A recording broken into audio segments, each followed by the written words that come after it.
to explore victim mindset today. As you know, I'm trying on a lot of hats, or maybe you don't know, but my name is Verena.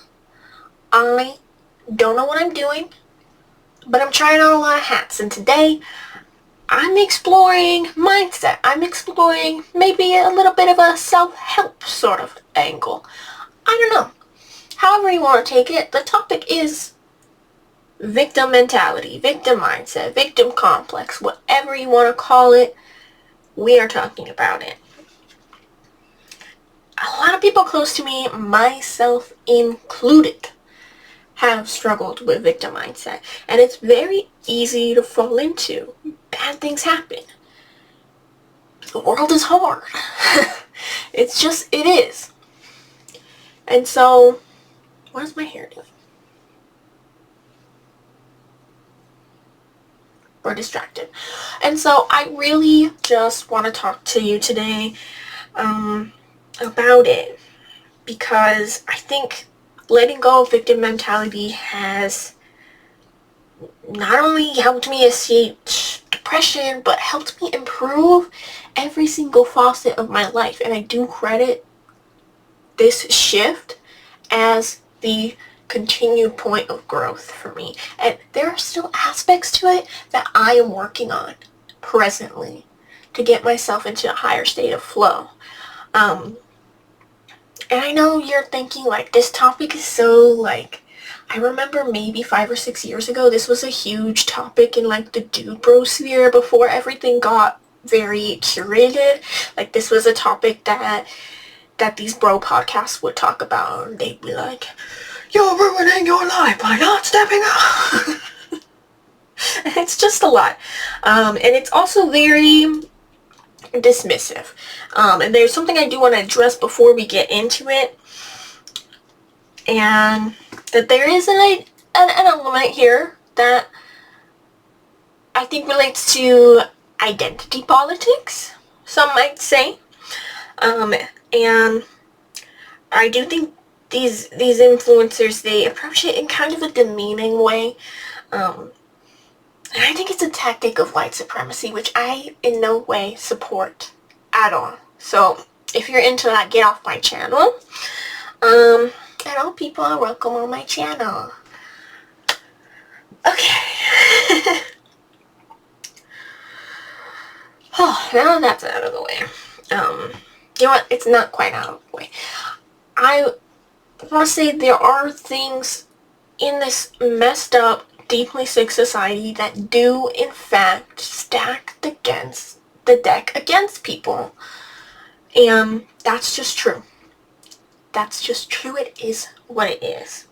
So, this video is not about systemic issues, but it is about not allowing those systemic issues or whatever it is that is holding you back keep you from pursuing your highest good.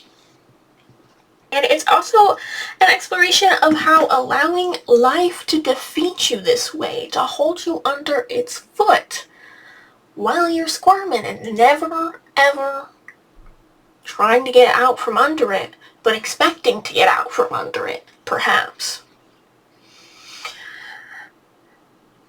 It's destroying your life. It might be destroying your life. It definitely did not help mine. I think we should approach this topic with an open mind. I really want you to be open about where we're going here and just explore with me. Let's just explore it. That's all. So first, I want to do the cliche move. What is victim mindset? What is it? Victim mentality, victim complex, what is it?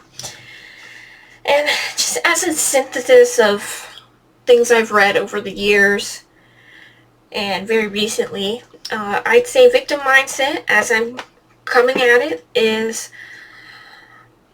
a point of view where you believe the world is truly against you. That the deck, unseen forces are stacked against you. They don't want you to be happy. They don't want you to succeed. They don't want you to grow. Maybe you believe in karma. Maybe you think that you have bad karma from a past life. This is keeping you stuck. It is keeping you stuck. And the big of the small of what it is that you just don't believe that you can, for some abstract reason. Maybe it's not abstract. Maybe it's very pointed to one event. That you cannot grow. That you cannot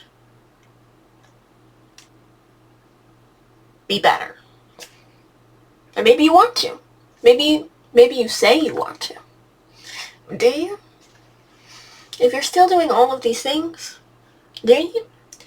And so, I'm going to go through, like,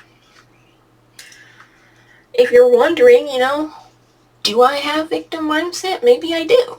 Maybe you don't. I don't know. So here are the signs. These are my personal take on it. There might be more. There might be things you don't agree with, but this is just my personal take through readings, through life experience. And so the first sign is that, do you avoid all risks to stay safe? And this is a bit of a self call out because this is something I do. My bangs are not banging today, you guys, so excuse me there. This is something I personally do, and I'm still working on this. That's why it's first on the list, is because I'm thinking about it.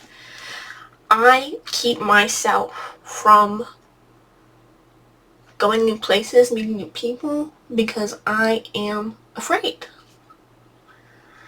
And some other examples of this is like you might see an amazing opportunity that you will be totally and completely qualified for in every way. But you might not apply. You might not go for it. And that's just because you think you probably won't be chosen anyways. And maybe you don't want to deal with the real rejection of that. But in effect, you rejected yourself. So there's a little irony there, if you can see it. And another example of, avoiding risks to stay safe, maybe you quit dating. Maybe you quit dating because every person you've dated in the past has betrayed you. And you don't think it's safe to trust anybody. That is avoidance. And it is self-rejection as well. And the thing about that is trust is developed. And you have learned through all of those experiences the red flags. So you need to trust yourself more that you have built off that experience. And if you've gone through life, not just related to love, but if you've gone through life and you've experienced a lot of rejection, these are learning experiences. So ultimately, I think this one is very sabotaging behavior. Very sabotaging. And it really holds you back, because how are you supposed to go if you're not going? If you're not trying. And so, and then we're going to get into like some more nitty gritty. Some more like, that was kind of mean to say. And maybe you'll feel like a victim again from this video. It's not my intention. This is meant to be a soft nudge. Just a nudge towards self-reflection. Okay? Because we've all been there. We have all been there. Next, you might have victim mindset if nothing is ever your fault.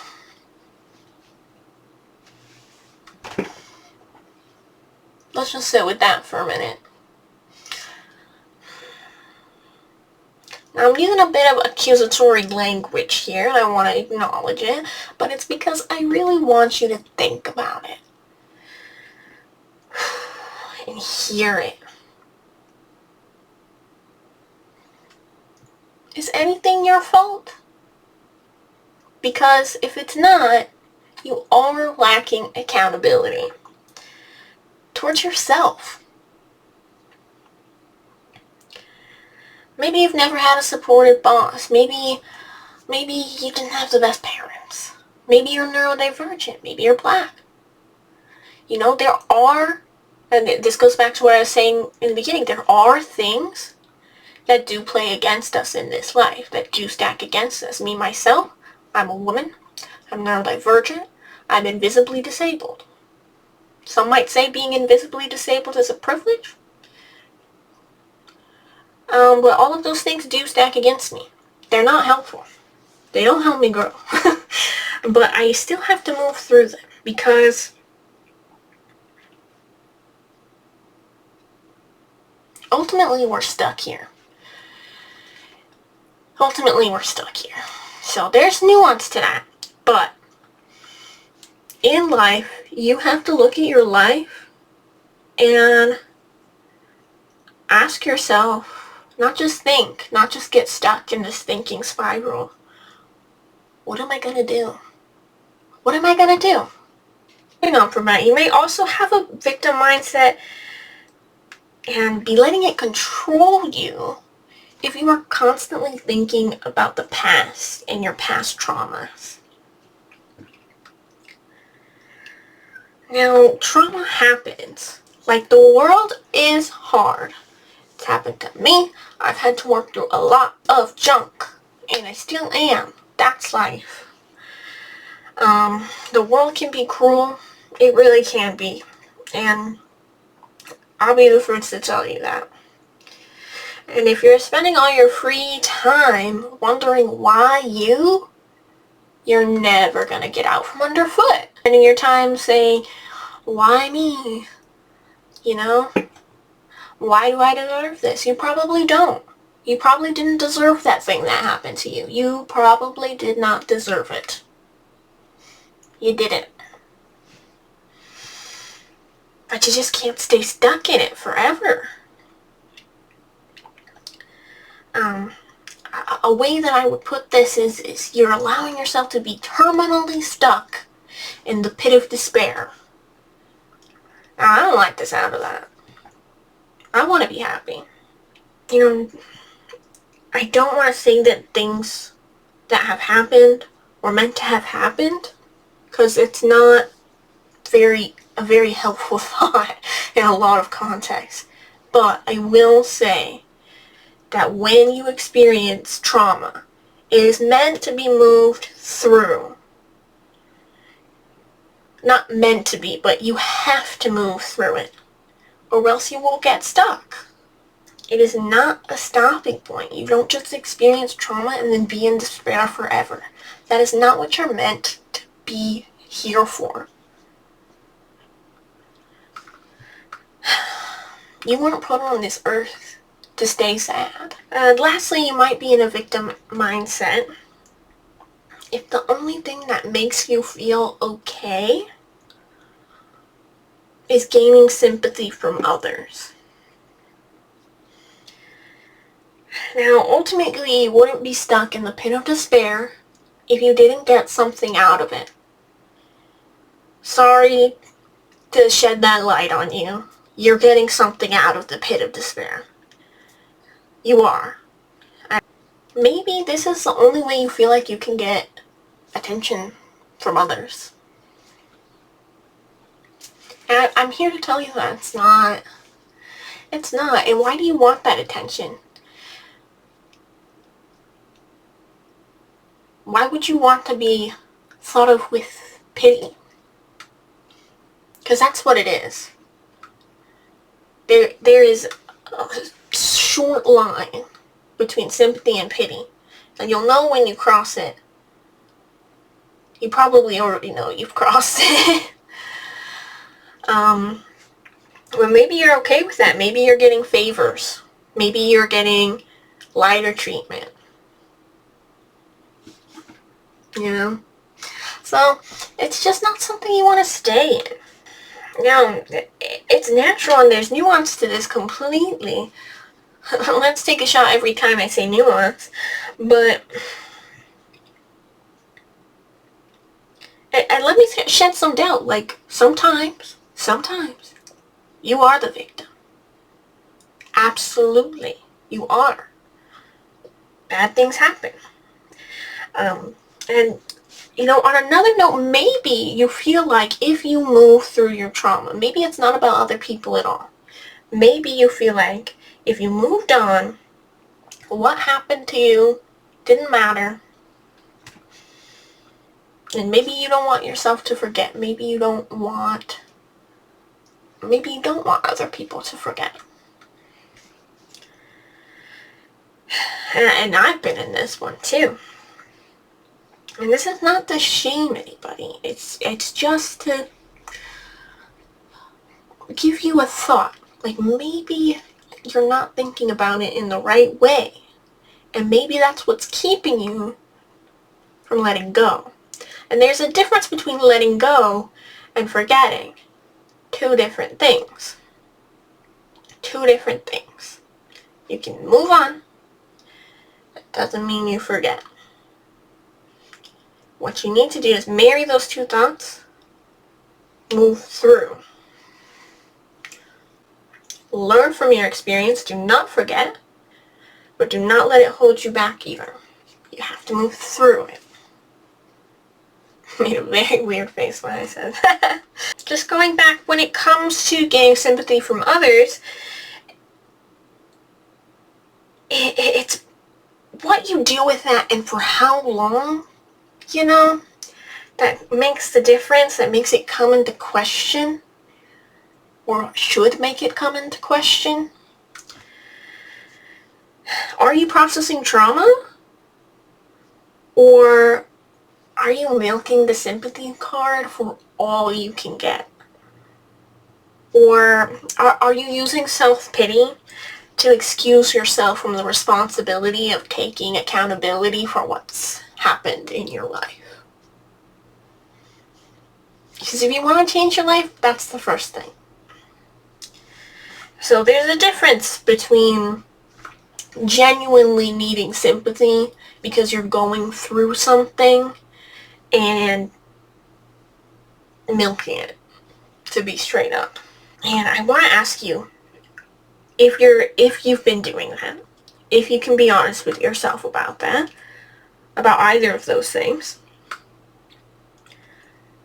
do you feel in your highest vibrational, authentic self while you're riding out this pity party sympathy train?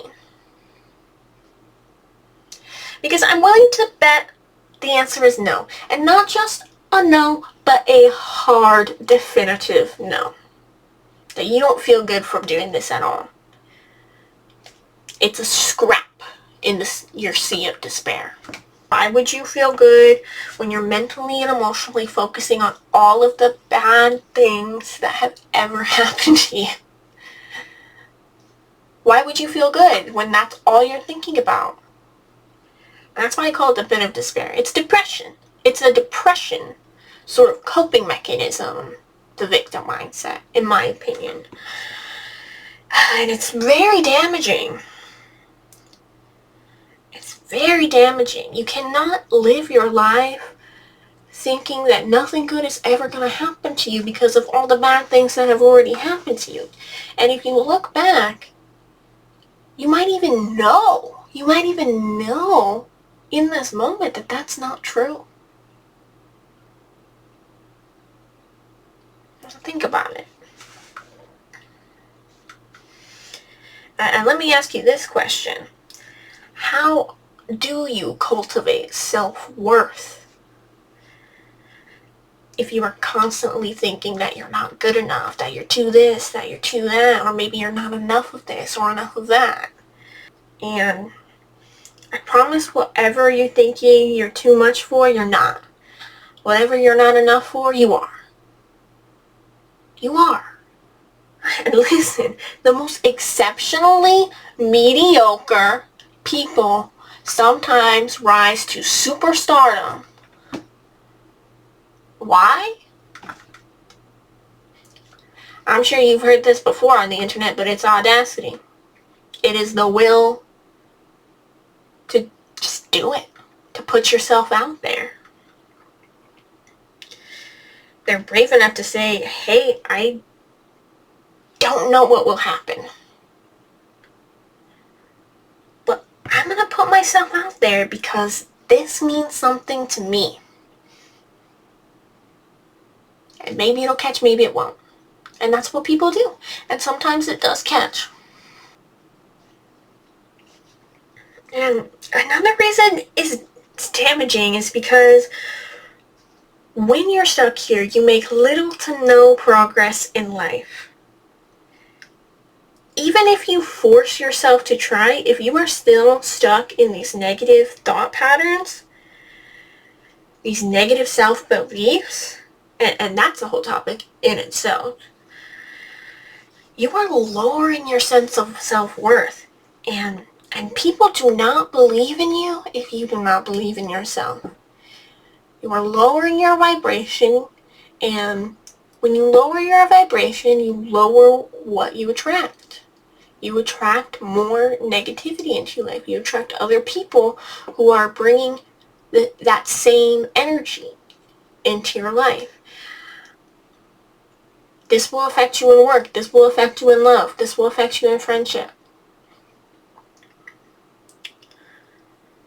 And that energy, it puts you in a negative flow. And that is the opposite of what we think of when we think of flow. But it is a flow. To get to that flow state of attracting good things into your life, you have to be positive. I'm sorry. You have to have, at bare minimum, self-worth. And you cannot cultivate that when you're letting yourself stay in the pit of despair. Here's the reality of this world. Life is challenging.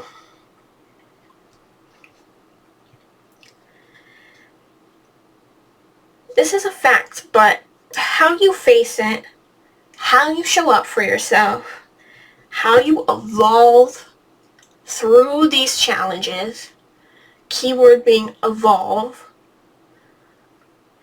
keyword through, it is what makes life become easier. And once you cultivate a mindset, it becomes easier and easier to maintain. That's why you're stuck. That's why you're stuck. Because it's so easy for you to maintain the same victim complex, the same why me. And it's not easy. It's not easy. There are many things in this life that are not easy.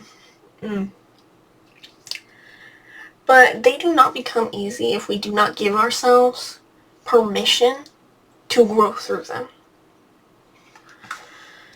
To rise to the occasion means to grow and to try with an open heart. So, at this point, if you're saying to yourself, like, well, I don't know what you're talking about, Verena, I want to do more, and luck has never been in my favor, I don't necessarily believe in luck. I believe in energy. You get what you put out. And I'm not saying that, bad things have happened to you because of this. There are some things that are seriously not your fault. Like, bad people do bad things. But when it comes to growing, and it comes to manifesting change, and it comes to attracting your people, you get what you put out. If what you're putting out towards yourself is negative is that you're helpless, you're incapable, you're unlucky because of X, Y, Z. That is not self-care. That is self-detriment. And it's blame shifting. And it goes back to accountability. You're not taking accountability for yourself. That's just what it is. And sometimes that's a hard truth to swallow. Like, my reality is the way that it is because I haven't taken care of it. Because I haven't sowed the seeds in my garden. You have to sow the seeds in your garden. And so, and it's true, not everything is in your control. So, I'm going a little bit on a rant here, but I want to get back. So what can you do?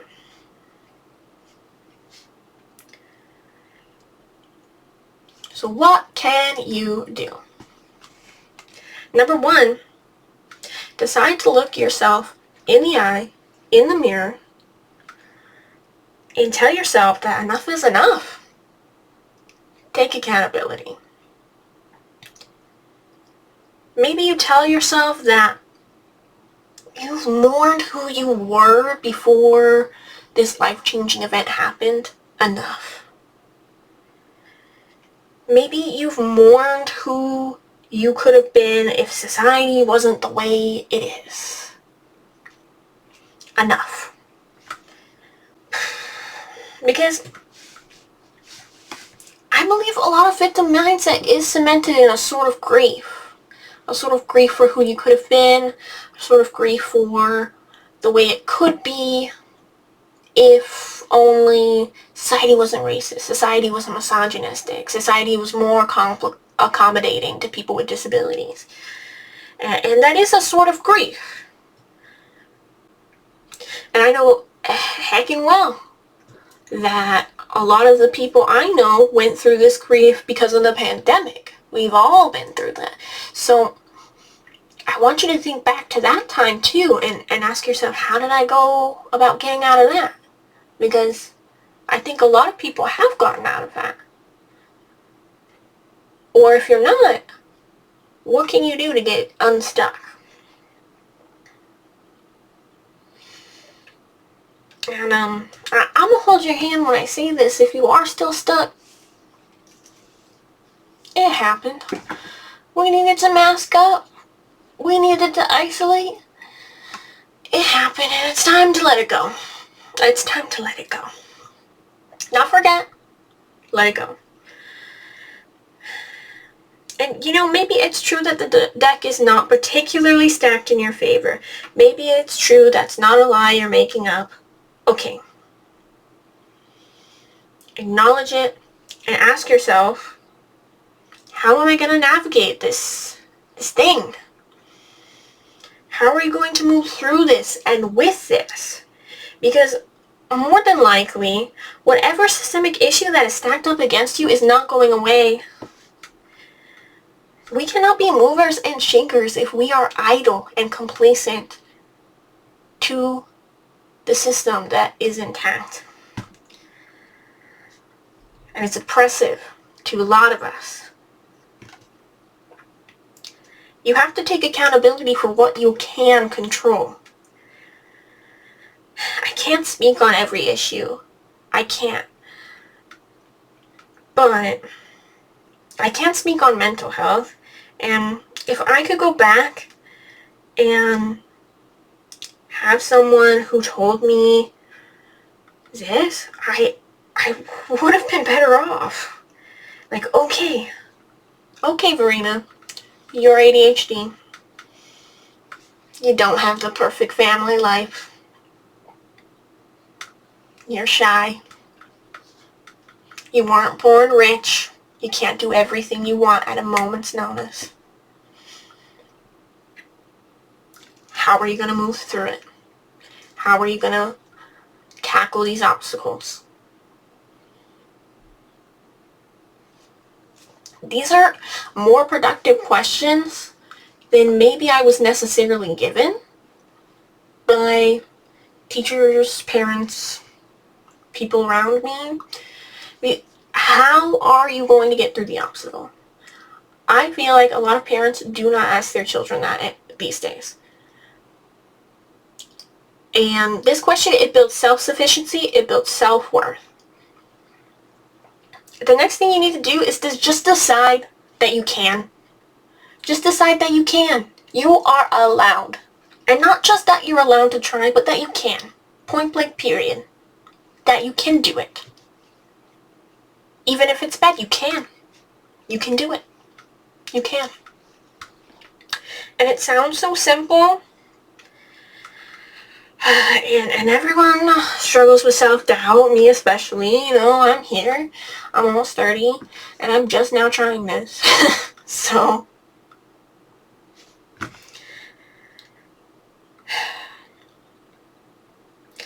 but if you're in the state of, yes, I can do this. Yes, I can. That is so much more powerful than, well, I can try. Yes, you can. You have to find a way to empower yourself in some capacity. And these things, moving on, like, these things might be things you need to work out in therapy. You might need therapy. Whether that's a self-help book, a therapist, or, you know, maybe you're working through with faith. Whatever it might be good to try all of them. You need to commit yourself to healing. No one is going to take care of you like you. Commit to yourself. Commit to healing. You have to take care of yourself. And I do think that poor self-belief stems first from poor self-care. Well taken care of people do not sit in the pit of despair. High self-belief people take it on the chin and they say, okay, how can I keep this from ruining my day? And it's a huge mindset shift, so don't be prideful about it. Get help and commit to healing. Commitment is kind of intersectional with accountability. You have to be committed to yourself to be accountable. And lastly, this may seem obvious to some people and a little bit related to the last point, but this is the note I want to leave off on. Lastly, you need to be kind to yourself. You are allowed to move on. You are allowed to be happy. You are allowed to be autistic and successful. You are allowed to be a person of color and a CEO. You are allowed to be a woman and be head of household. Whatever it is, you need to be exuberantly, outlandishly kind to yourself.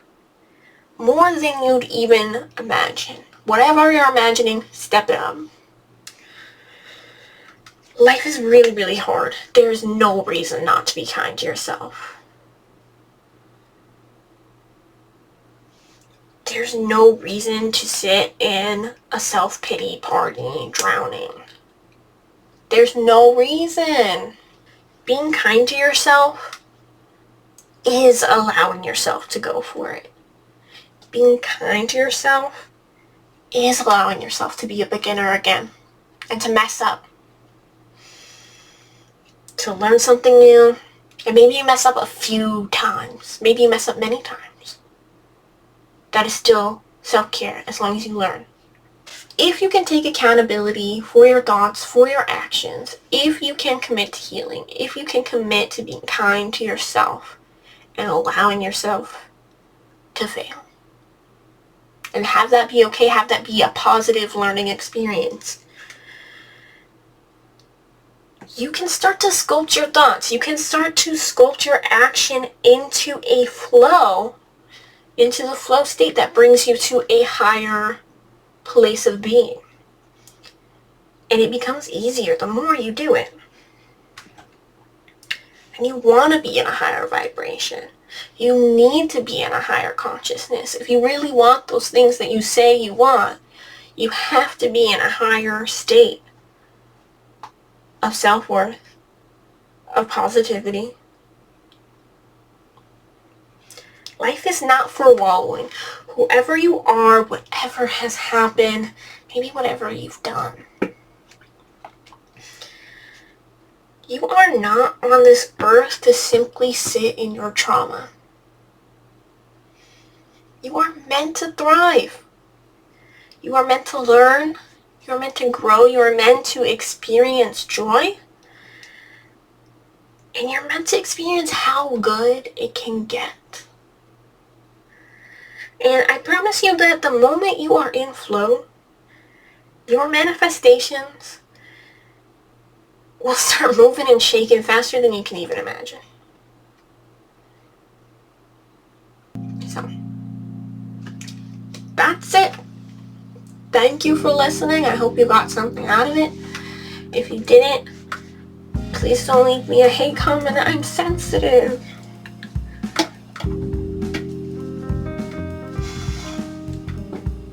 I just want to see you thrive. And if you like this video, please subscribe. La la la. I'm trying on a bunch of hats right now. Next video might be a lot less deep and a lot shorter. I like makeup and I like fashion and I like girly, silly things too. So, bye.